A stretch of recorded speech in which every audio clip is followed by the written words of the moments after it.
বাংলাদেশ চলচ্চিত্র শিল্পী সমিতির দ্বিবার্ষিক নির্বাচন উপলক্ষে বিএফডিসিতে সাত রব সকাল 9:30টায় শুরু হওয়া ভোট গ্রহণ চলবে সন্ধ্যা 6:30 পর্যন্ত। এবার দুটি প্যানেলে নির্বাচনে লড়ছেন প্রতিদ্বন্দ্বী প্রার্থীরা। দুটি প্যানেলের মধ্যে আরমান মুক্তি পরিষদ একটি, অপরটি শিবা শানু ও জয় চৌধুরী পরিষদ। এ বিষয়ে আরো জানাতে যোগ দিচ্ছেন সহকর্মী লামিয়া তিথি। তিথি, কেমন দেখছেন নির্বাচনী পরিবেশ, ভোটাররা কি বলছেন জানাবেন আমাদের।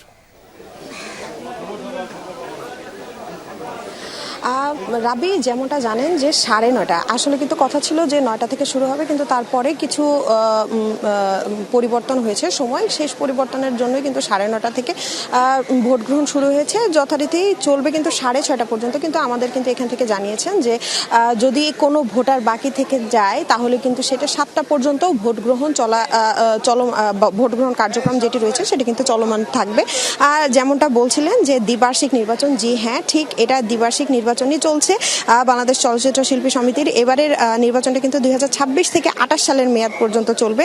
আমি যদি একটু জানিয়ে রাখতে চাই যে গত 24 এপ্রিল কিন্তু মিশা সওদাগর এবং মনোয়ার হোসেন দ্বীপজল পরিষদের কিন্তু মেয়াদ শেষ হয়েছে। ইতিমধ্যে যদি বলি যে ভোট গ্রহণের যেই প্রক্রিয়া চলছে, ভোট গ্রহণ শুরু হয়েছে এবং সুষ্ঠুভাবে দেখা যাচ্ছে এখনো যেই শিল্পীরা রয়েছে, কলাকুশলীরা রয়েছে, তারা কিন্তু ভোট দিতে আসছেন এবং একে একে কিন্তু তারা ভোট দিচ্ছেন। যদি বলি যে ভোটের পরিবেশ এখনো জমজমাট হয়নি, তবে ধারণা করা যাচ্ছে যে 11টা নাগাদ ভোটের পরিবেশ আরো জমজমাট হয়ে আসবে, কেননা শিল্পীরা এখনো আসছেন।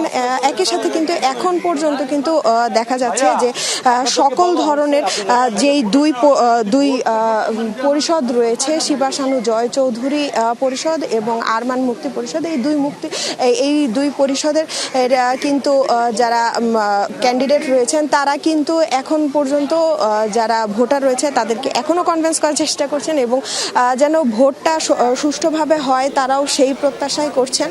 রাব্বি, তিথি, আপনাকে ধন্যবাদ।